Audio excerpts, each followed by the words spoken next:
Hola, muy buenas noches. A nombre del Gobierno del Estado de Yucatán y la Secretaría de la Cultura y las Artes, les damos la más cordial bienvenida el día de hoy a esta mesa panel que tiene por título, que hemos titulado Cantos encendidos y rumores de mar, a 100 años del natalicio de Juan Duch Colel y Romeo Frías Bobadilla. Y para platicar justamente acerca, conmemorar estos 100 años del natalicio de estos dos personajes fundamentales para el periodismo y las letras de Yucatán, nos acompañan dos grandes investigadores con una gran trayectoria en la investigación y justo también en la labor y la obra de estos dos personajes. Nos acompañan el maestro Jorge Cortés Ancona. Muchas gracias, maestro Jorge, por acompañarnos el día de hoy para platicar justo sobre Juan Duch Colel. Y también nos acompaña el maestro Delfín Quesada. Muchísimas gracias, maestro, también por acompañarnos para platicar sobre un entrañable progreseño como lo fue, como lo es y lo será siempre el maestro Romeo Frías Bobadilla.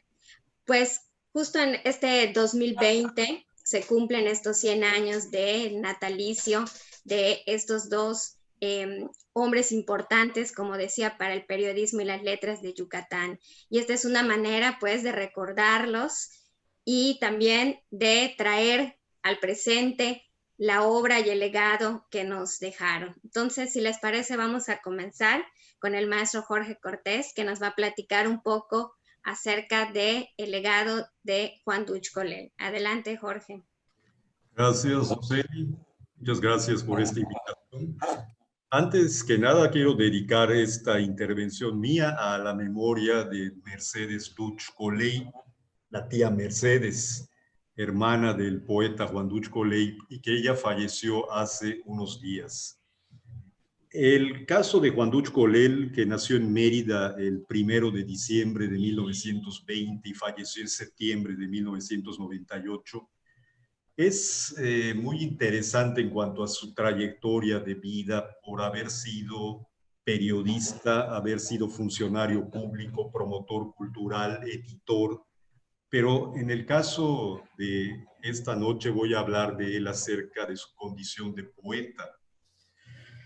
Él es un poeta de expresión clara, directa, con metáforas que se captan de manera inmediata. Sus poemas escritos en versos semilibres o libres, con muchos elementos coloquiales y referencias personales o históricas, son sencillos en la expresión, pero se adentran en distintos ámbitos sociales desde la propia experiencia vital. Lo caracteriza una expresión mesurada, procurando el silencio como manifestación, con asociaciones libres que se imbrican en el fluir de cada poema. Su primer poemario publicado fue Viaje Interior, que es de 1943, y ocurre en 4 etapas. En la primera se manifiesta la dificultad de expresarse poéticamente, de poder compartir lo que bulle por dentro del poeta, tanto en la mente como en la sangre.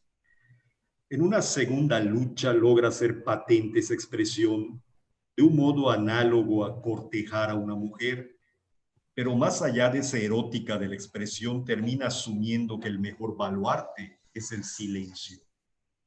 El silencio como forma de comunicación. En un tercer momento, a través de la palabra, sobreviene un mundo de espejismos, donde late aquello que se desea y que puede percibirse, aunque no sea tangible ni accesible.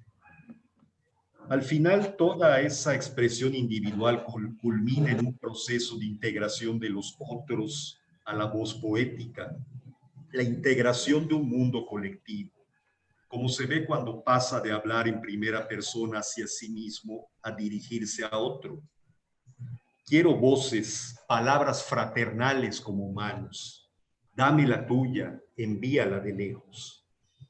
En medio de la masacre humana, dado que el poema se publicó en 1943, es lógico pensar que tiene en mente los horrores de la Segunda Guerra Mundial. Pero a pesar de esa referencia del entorno de época, el texto es intemporal, Una desgracia humana es que todavía seguimos padeciendo sangrientas guerras hasta la actualidad. Pero esa tragedia le hace buscar una voz colectiva donde la palabra sea un medio de cambiar el rumbo de la vida. Destruiré murallas con canciones. Desharé siglos para hacerlos de nuevo. El canto a Gustavo Río, que es de 1950, no es un elogio tradicional, un ditirambo para lisonjear virtudes reales o presuntas de una persona ligada al poder, sino un modo de ver a un músico en su expresión creadora y su condición personal, y hacerle un homenaje de dimensiones humanas. Gustavo Río fue reconocido por sus labores de compositor, intérprete y maestro de música en la Escuela de Bellas Artes de Yucatán, aunque como dijo años después Leopoldo Peniche Vallado, hubiera preferido cambiar la fama y las medallas a favor de que se interpretaran sus piezas de manera constante y para todo público. Gustavo Río fue conocido también como un tipo popular por su figura nerviosa, frágil y encorvada, siempre andando a pie por las calles de Mérida. Juan Duch dice de él: hay que verte pasar un día y otro, con tu físico a cuestas. Un artista que supo entender los sonidos del pueblo e interpretar en lenguaje musical la vida íntima del mundo urbano, rural y arqueológico de esta región. Todo un paisaje a través de la música, que es lo que nos da a entender Juan Duch Colell. Es también un homenaje de un arte hacia otro arte. La poesía hecha de palabras y de sonidos exalta el poder de la música, y en particular se exalta la actitud humilde de un creador que le hizo merecer un canto henchido de humanidad. No fue la única vez que Juan Duch Colell exaltó un arte a través de la palabra. Fechados en 1978, los poemas de Abuelo Taller tienen como eje el trabajo escultórico de Enrique Godiner, el trabajo entendido como obra y como proceso transformador. En esos poemas se habla del escultor y de su trascendencia, en función de todo aquello que lo rodea tanto a él como al sujeto lírico, pues se integran otros elementos culturales, personajes, situaciones específicas, todo lo cual va más allá del elogio al artista para hacer presente un ambiente de amistad, cultura y entornos familiares. Pues dentro de ese mundo artístico también están presentes la esposa e hijos del poeta, así como la familia del escultor. Otro momento destacable de Duch Colell es el de la familia en relación con el exilio, como se ve en Por el Mar de 1955. Juan Duch nació en Mérida, pero muy pequeñito. La familia tuvo que emigrar a Barcelona. Él creció hasta la adolescencia y luego retornó a Mérida, ya en tiempos en que coincidía con la Guerra Civil Española. En Por el Mar de 1955, poema lleno de nostalgia por los momentos vitales y por la tierra de origen. También de celebración de un ambiente familiar siempre firme, donde se expresa el sentir por las luchas, ascensos y caídas familiares. El eje son las figuras paterna y materna, y en función de ellos el orgullo por sus hermanos y otros familiares, las caídas económicas y las desventuras y alegrías. Aunque se hable de un entorno familiar concreto con nombres y lugares precisos, el poema trasciende lo personal para volverse palabra que habla a cualquier lector de manera significativa. Es una poesía vivencial compartida para cualquier lector, más allá del contexto familiar y de la época en que se escribió. El tema político socialista ya se dejaba ver simbólicamente en la estrella roja, en la parte final de Viaje Interior o al final de Por el Mar, pero aparece de modo explícito en Cuba sí, Yanquis no, de 1961, con la solidaridad y simpatía hacia la Revolución Cubana, en un lenguaje coloquial con anécdotas concretas, ya sean personales como la del encuentro con una anciana campesina afrocubana en el Escambray, que, dice Juan Duch, en un parapeto miliciano me dijo al abrazarme: yo te quiero mucho, mexicano. o bien relacionadas con la protesta popular contra el poder imperialista, como en A una piedra de América, que tiene como motivo literario las pedradas e insultos multitudinarios que recibió el entonces vicepresidente norteamericano Richard Nixon en un viaje a Venezuela en 1958. Poesía de carga ideológica y actitud admonitoria. Este tipo de poesía no era frecuente en su momento en México, pero habría de serlo en las décadas de 1970 y 1980. La poesía social de Juan Duch ya estaba marcada, como dijo con cierto humor, por el hecho de que el día de su nacimiento haya habido una huelga de electricistas en Mérida. Breve Océano, publicado en 1995, pero quizá escrito varios años antes, es un poema dividido en 12 breves partes con una expresión sintética, donde la mitad de los poemas tiene un solo verbo o ninguno, y donde los adjetivos calificativos son escasos. Poemas escritos en general con frases reducidas al sujeto de la oración, con palabras yuxtapuestas que en conjunto apuntan a un sentido implícito bajo su propia configuración formal. Breve Océano es un poema de la distancia personal, donde el océano que divide se hace breve gracias al recuerdo. Juan Duch Golay trabajó como periodista en la Unión Soviética en la década de 1960, así que la nieve, suponemos que de Rusia, se junta con el mar yucateco y a veces esa combinación da lugar a imágenes con sentido del humor. En el parque juegan al invierno los sorbetes, hacen su agosto las nieves. El tema del mar es recurrente en la poesía de Juan Duch Golay, y es que, como dijo en alguna remembranza, lo primero que vio de su tierra natal, o sea, Yucatán, a su regreso de Barcelona ya adolescente y por tanto con plena conciencia, fue el mar. Lo que escribió antes de 1960 iba contracorriente de lo que caracterizaba la poesía mexicana de esos tiempos. En este encontramos referencia a situaciones del momento y a una actitud vivencial explícita de su propio yo, de su recia personalidad. Él era un hombre muy temperamental. La mejor manera de homenajear a un poeta es leyéndolo.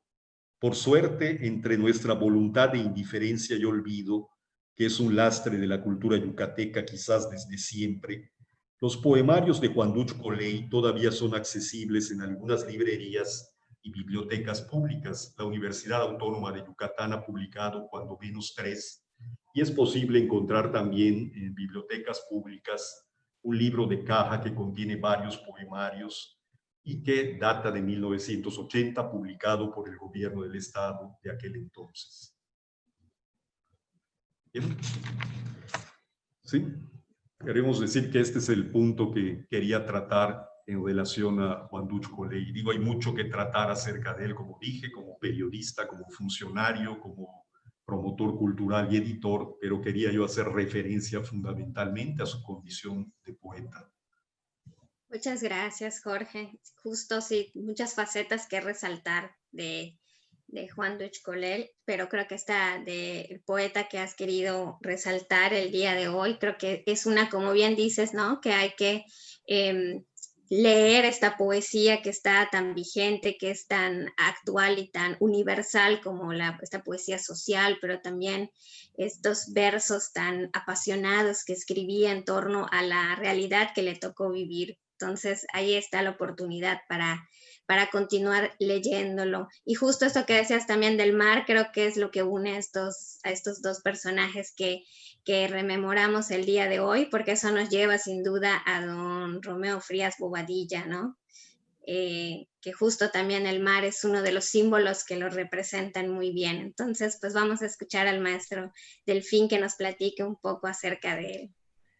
Pues muchas gracias, Roseli, por tu invitación. Jorge, muy interesante tu plática, muy bonita, muy sentimental de toda esta vida de don Duch Golay. Pues a mí como quedamos es una pequeña remembranza de don Romeo Frías, perdón. El que fue, pues les puedo decir, fue una persona muy cercana a mí, porque pues les voy a contar, desde desde muy niño, desde que estudiaba yo en la secundaria nocturna, ¿sí? En Progreso, pues prácticamente su casa quedaba enfrente, todavía su casa. Yo estudié en la Candelaria Ruiz Patrón, era primaria, secundaria y secundaria nocturna. Y entonces allá, pues yo cuando tenía alguna tarea que hacer sobre historia que me marcaba la maestra, ¿sí? Lourdes Cristín San Pedro, pues yo cruzaba su casa y le preguntaba, y siempre doña Irma y su esposa y él, pues siempre con mucha naturalidad, familiaridad, pues porque conocía a mi familia, pues realmente entraba yo a su casa, en su biblioteca a trabajar, y realmente algo muy importante, pues eso creo que me fue calando desde niño, ¿sí? Y pues realmente me fue gustando muchísimo la historia, creo que muy influenciado por su forma de ser de don Romeo. Sí, entonces hay algo muy familiar conmigo, no vayan a pensar que nada más era don Romeo para mí. Don Romeo fue siempre desde que tuve uso de razón hasta su muerte. Pues ustedes saben que en los 48 años de la Facultad de Antropología le hicieron su último reconocimiento, ¿sí? Por la Universidad Autónoma de Yucatán. Bien, yo nada más quiero comenzar con para no pasarme de los 10 minutos, porque pues, realmente quiero comenzar con un concepto en donde allá, pues ustedes todos van a reconocer esto, un concepto de lo que es la microhistoria. Esto es una parte, no es la microhistoria, no es una historia crítica o monumental. Su cometido de la microhistoria es muy humilde, ¿sí? Muy humilde y sencillo. Y como afirma don Luis González y González, pues creador prácticamente del término, aunque ya existía en otras latitudes, en Francia, en la historia de los anales, Luis González y González dice que la microhistoria es la versión popular de la historia, ¿sí? Obra de aficionados de tiempo parcial. La mueve una intención piadosa, salvar del olvido aquella parte del pasado propio que ya está fuera del ejercicio, ¿sí? Busca mantener el árbol ligado a sus raíces. Es la historia que nos cuenta el pasado de nuestra propia existencia, nuestra familia, nuestro terruño, de la pequeña comunidad. Prácticamente esta cita de Luis González y González de su libro La microhistoria, pues prácticamente estamos aquí dando el perfil de don Romeo, lo que hacía don Romeo. Don Romeo era una persona realmente muy arraigada al puerto de Progreso, prácticamente conocía todo Progreso desde su misma fundación. ¿Por qué decimos eso? Porque su padre fue periodista, ¿sí? Imaginen ustedes, 1871 se funda Progreso, su padre fue periodista, y luego él sigue, y a los 12 años, don Romeo ya estaba en este círculo del periodismo, de la historia, y él, como me contaba, ¿no? Al fin, a mí siempre me encantó la historia. Para mí la historia es parte de mi vida, y realmente don Romeo, pues desde sus inicios como cronista, pues prácticamente tenía el conocimiento de la evolución y desarrollo del puerto y del municipio de Progreso, ¿no? Pues no solamente del puerto, de la cabecera, sino de todas sus comisarías. Bueno, también les quiero decir que don Romeo, pues realmente fue el cronista más longevo de todos los cronistas de México, ¿sí? No había persona que realmente podríamos decir que tuvo el récord por muchos años del cronista más antiguo, y fue reconocido, ustedes lo saben, fue reconocido a nivel nacional hasta la presidencia de la República. Es decir, le dieron varios reconocimientos por su labor desinteresada por la crónica, por la historia de toda una partecita de México, una partecita del mundo, y una partecita de Yucatán, pero eso nos daba una visión muy amplia de dónde estaba el municipio de Progreso.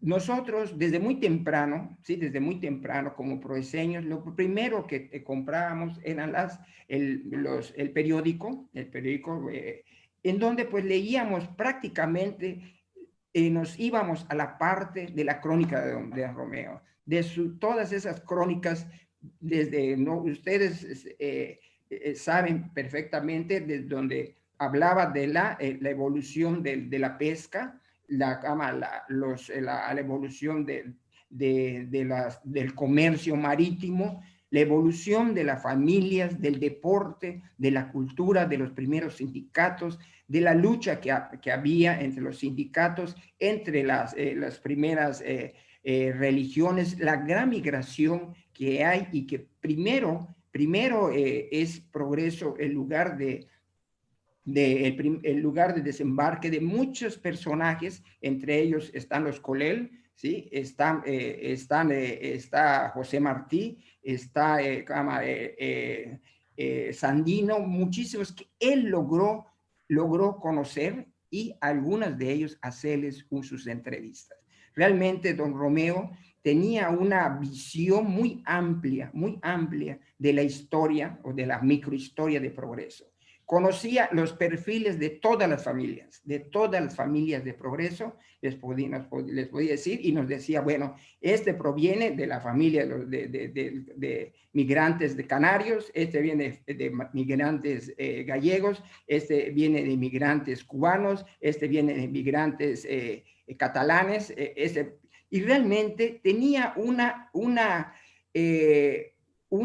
memoria prodigiosa, una memoria que realmente hasta el momento, fíjense ustedes como una anécdota, hasta el día que le hicimos su homenaje en la facultad, le dio algo impresionante que impresionó a todos en el sentido estricto del término.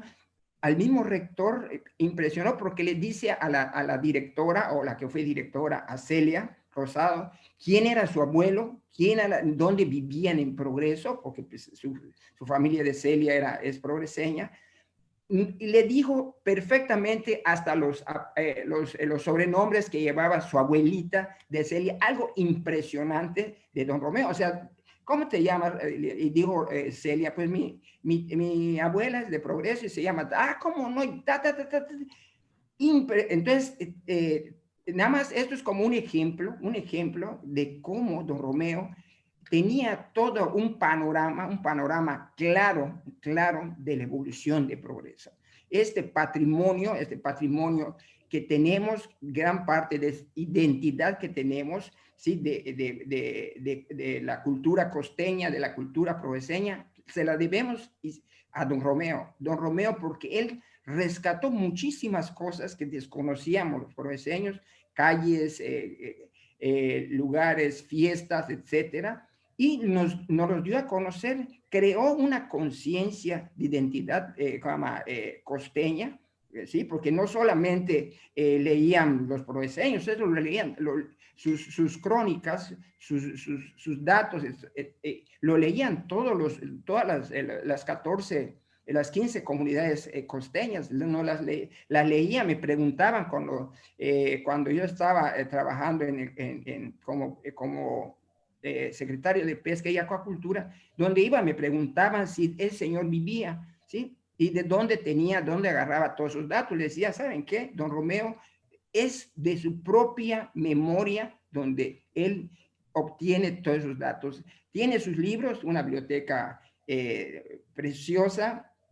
Tenía, pues prácticamente estoy tratando de conseguir fondos para con su hija, para que poder rescatarla en el sentido de organizarla, y pues en eso estamos. Realmente podemos hablar, como tomando las palabras del maestro Jorge, ¿verdad? De don Romeo, podemos hablar de muchísimo, porque pues, realmente escribió libros. Ustedes saben que también don Romeo era una persona polifacética, no solamente estaba como cronista, sino que también era periodista, era reportero. Él a sus 93, 94 años, como todavía podía moverse, se iba a la esquina del Cordobés y allá empezaba a hablar con los taxistas, con la gente que pasaba, como todos lo conocían prácticamente. Teníamos un panorama completo de la vida social, cultural, del chisme, podríamos decir también, si queremos decir más amplios, de progreso. Y él prácticamente lo marcaba con una finura de trabajo, de esa pluma que tenía, que pues realmente nos hizo y nos hace sentir un progreseño orgulloso por ese tipo de cultura que nos inculcó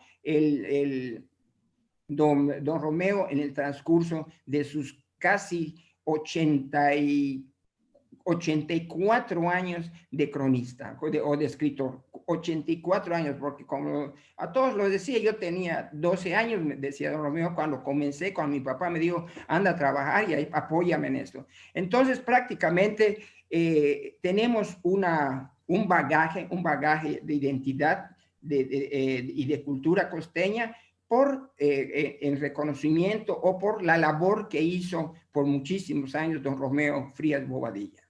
Muchas gracias. Gracias, maestro. Sí, que estas anécdotas de don Romeo, que bueno, yo tuve la fortuna y de él puedo platicar igual un poquito porque pues tuve la fortuna justo por la amistad de usted y cuando empecé a hacer mi tesis de investigación, él me abrió la puerta de su casa, sin conocerme, solo por la recomendación del maestro Delfín. Y de la maestra Margarita, ¿no? Y de la maestra Maggie, que fue mi asesora. Y de ahí, pues, justo pude ese día iniciar con él, ¿no? Una bonita relación.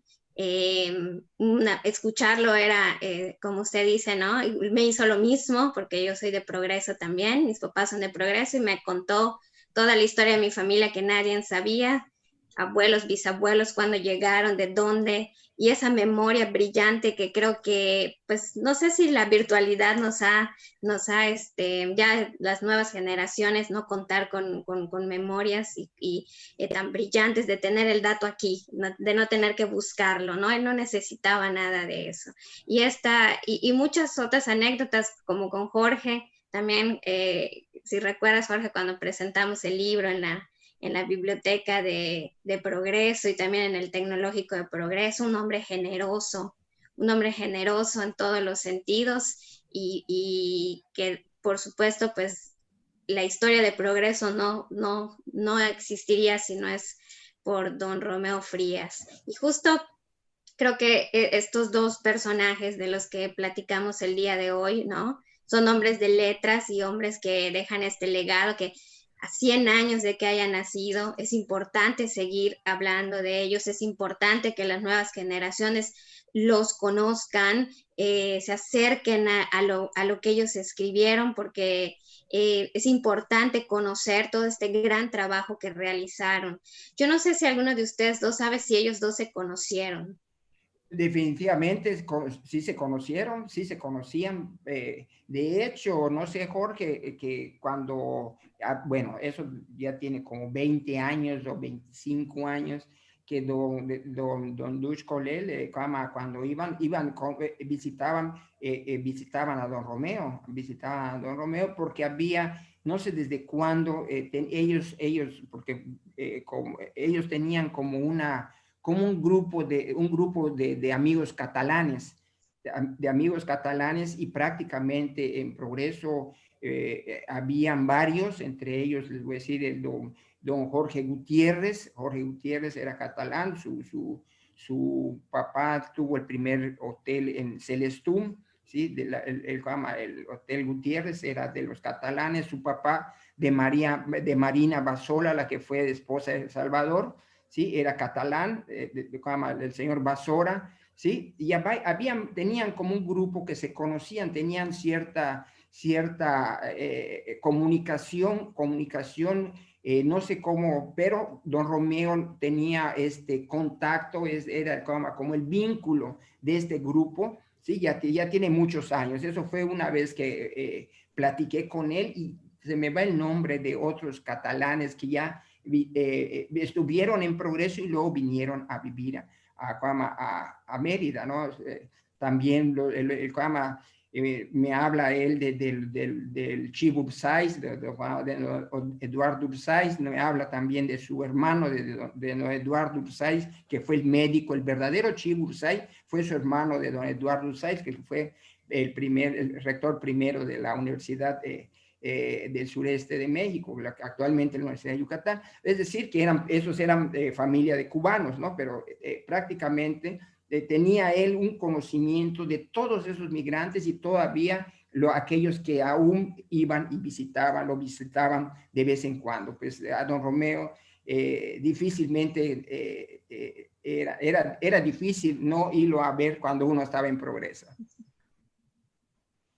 Sí, bueno, y hay que considerar que también don Romeo colaboró en diferentes periódicos, ¿no? Exactamente. De alguna manera esa situación de ser colegas influía.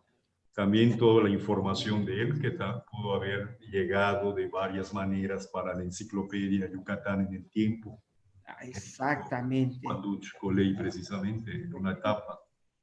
Sí, porque él lo dirigió, ¿verdad, Jorge? Sí, al principio sí, después ya hubo algunos cambios, pero sí, él fue el iniciador, fue el promotor principal. Sí, entonces perfectamente, esa es una de las explicaciones de todo este vínculo que hay, ¿no? Entre ellos, ¿no? Sí. Qué interesante. Hay muchas otras historias y anécdotas que también, así como las que tienen ustedes, que también sería bueno en escribir, ¿no? Y contar, ahora que todo está en esta virtualidad, pues así como estamos realizando esta actividad, pues es parte también, ¿no? De no perder esta costumbre, aunque sea en lo virtual, de seguir escuchando las anécdotas, las historias de lo que es parte de nosotros, ¿no? De nuestra historia de los yucatecos, tanto desde la historia como de la poesía, de la cultura, y recordar a personajes, a hombres que dejaron en las letras un legado, pues sí creo que es importante seguirlo transmitiendo en las nuevas generaciones. Pues bueno, pues para terminar, no sé si quisiera comentar por último, algo más, Jorge.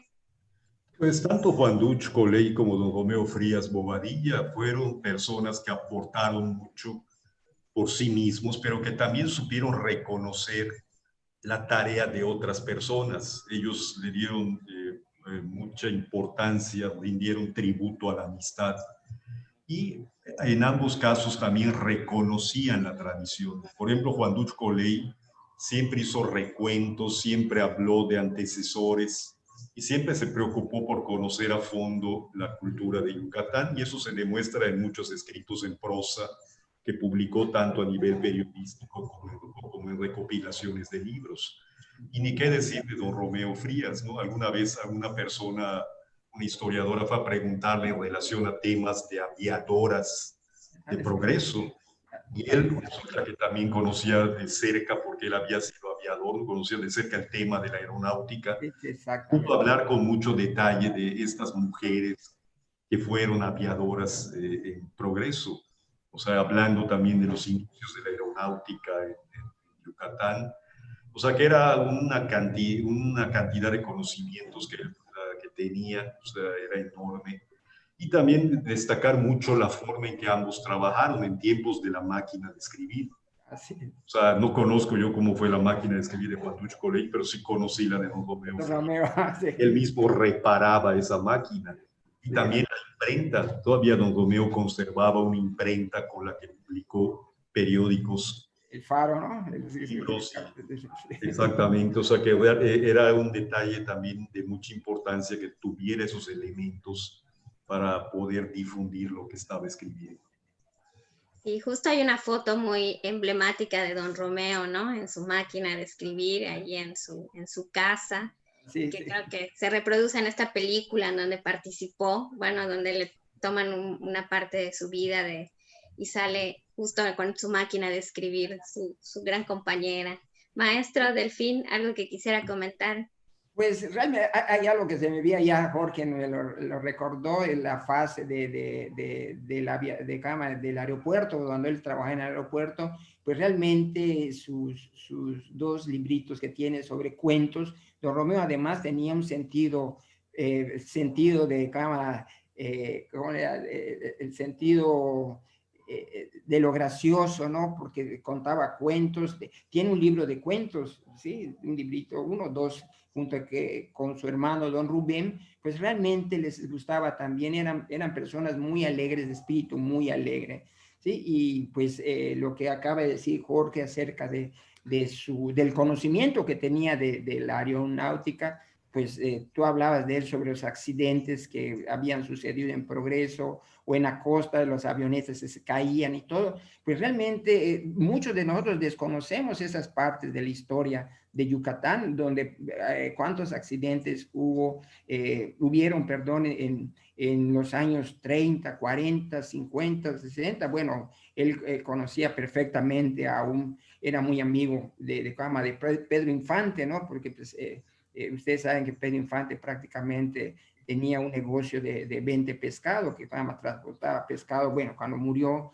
eso tenía. Entonces conocía a este señor, el último que pues, se van ustedes a Carlos Carrera, el de la película, Un embrujo, ¿no? ah, Un embrujo. el poder, ¿cómo se llamaba? Un embrujo. Exactamente, él fue, ¿no? Cuando hizo las tomas en Escanatún y todo, don Romeo le llevó, le dio toda la documentación, ¿sí? Y pues cada vez tenía el correo, tenía el teléfono directo de Carlos Carrera, ¿sí? De don Romeo, donde pedía datos de sus películas. Realmente es muy interesante, cosas que realmente a veces desconocemos de la vida de don Romeo, y no se lo contaba a todo el mundo, sino a veces en pláticas se le acordaba. Mira, ¿sabes qué me habló el cineasta Carlos Carrera para preguntar un dato acerca de la Marina, vamos a decir, de los marinos que estaban aquí en Progreso en los años 30, cosas así que nos, pues vemos de esa manera que don Romeo también era conocido en otros ámbitos, ¿eh? Y a nivel internacional venían historiadores, era una referencia obligatoria, datos costeros tenían que pasar por don Romeo, era eso. Sí, también en la radio, ¿no? También ahí incursionó mucho en la radio en Progreso, impulsor también de las primeras locutoras progreseñas. Yo por ahí tengo una tía que fue maestro de ella como locutora. Dos hombres de mundo, dos hombres del siglo XX que vale la pena mucho recordar. Y pues aunque hemos tenido poco tiempo, esta plática se podía prolongar muchísimo. También es un gusto escucharles y platicar con ustedes también por este amplio conocimiento y estas anécdotas que tienen acerca no solo de ellos dos, sino de muchísimos personajes e historias de Yucatán. Pues les agradezco mucho, maestro Jorge, maestro Delfín, por su tiempo.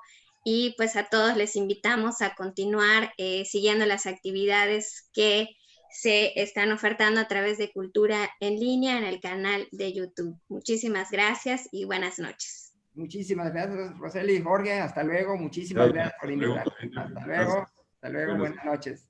Hasta luego.